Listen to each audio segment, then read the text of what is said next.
নমস্কার, আমি Abhijit Roy, civil engineer, Rajpur, Sonarpur municipality and Kolkata municipality.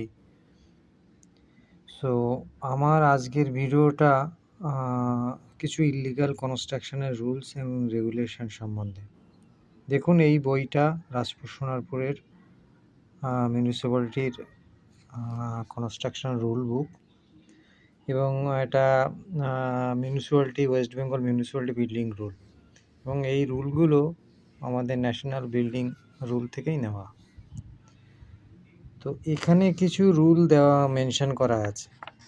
যেমন আপনি যখন কনস্ট্রাকশন করবেন তখন অবশ্যই আপনার অ্যাজ পার বিল্ডিং অনুযায়ী করবেন, বিল্ডিং প্ল্যান অনুযায়ী করবেন। ইল্লিগাল কোনো কনস্ট্রাকশন করবেন না। আপনার ইঞ্জিনিয়ার যেমন করে দেখিয়ে দিয়েছে আপনি সেভাবে চারিদিকের ওপেন স্পেসগুলো ছেড়ে কাজ করবেন। যেমনি এটা একটা কর্তব্য বিল্ডিং রুল মেনে কাজ করা, আপনি আপনার বাড়ি করবেন, তেমনি আপনার আশপাশেও বিল্ডিং রুল মেনে কনস্ট্রাকশন করছে কিনা, অর্থাৎ লিগ্যাল ওয়েতে কনস্ট্রাকশন করছে কিনা সেটাও কিন্তু আপনার কর্তব্য দেখার। কারণ প্রতিবেশী হিসেবেও আপনার কর্তব্য যে পাশের বাড়ি যখন কনস্ট্রাকশন হবে তখন সে মিউনিসিপ্যালিটির সমস্ত রুল মেনে করছে কিনা।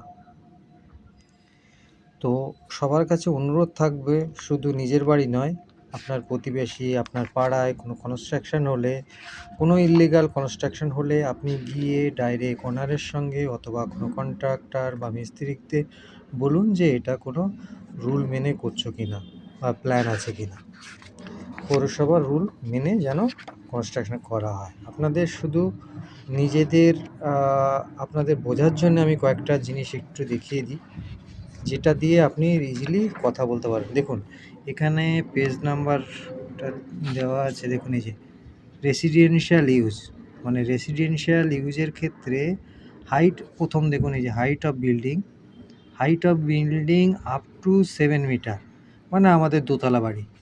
এই দোতলা বাড়ির ক্ষেত্রে দেখুন ফ্রন্ট স্পেস রাখতে হবে 1200,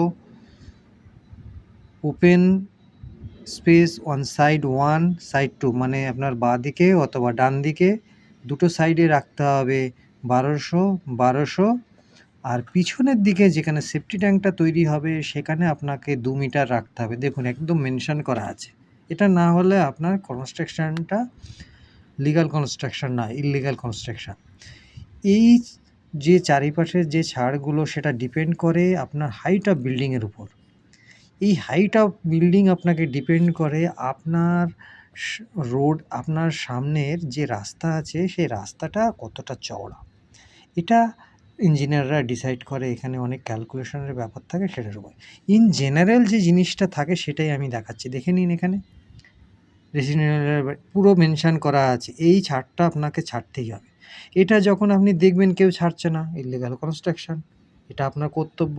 আপনি বলবেন যে দাদা এটা কেন ছাড়ছেন না, এটা আপনাকে ছাড়তে হবে, নইলে কনস্ট্রাকশন করা ইল্লিগাল কনস্ট্রাকশন। আপনি এইভাবে বলুন, দেখবেন অটোমেটিক্যালি লোকজনই ওটা দেখবেন যে ঠিক করে নিয়েছে। ইভেন দেখবেন অনেকে পাঁচিল ঘেঁষে বাড়ি করছে, এটাও কিন্তু ইল্লিগাল কনস্ট্রাকশন। আপনি গিয়ে বলুন যে পাঁচিল থেকে ছেড়ে আপনাকে কনস্ট্রাকশন করতে হবে, আপনাকে মানতে বাধ্য। আপনি যদি আপনার কথা যদি না শোনে, আপনি লোকাল এরিয়ায় যে ক্লাব আছে ক্লাবকে ইনফর্ম করুন। সেটাও যদি না শোনে, আপনি ডাইরেক্ট মিউনিসিপ্যালিটিতে গিয়ে একটা চিঠি করে দিন বা ওখানকার আধিকারিকদের সঙ্গে কথা বলেন যে এই ব্যাপার। এবং আপনি এখন থেকে আপনার কনস্ট্রাকশন যেটা হচ্ছে ইল্লিগাল মনে হচ্ছে, ছবি তুলে রাখুন। এখন থেকে ছবি তুলে রাখুন, তাহলে আপনি বলতে পারবেন যে না, আমি এটা ওদেরকে জানিয়েছিলাম, এটা দেখুন এরকম কনস্ট্রাকশন হয়েছে, কোনো ছাড়েনি। আপনি পৌরসভায় দেখাতে পারবেন।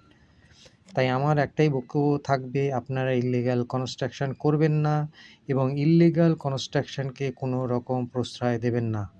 এটা আপনার কর্তব্য। আপনি যেহেতু যে এরিয়ায় থাকেন আপনি নিশ্চয়ই ট্যাক্স দেন।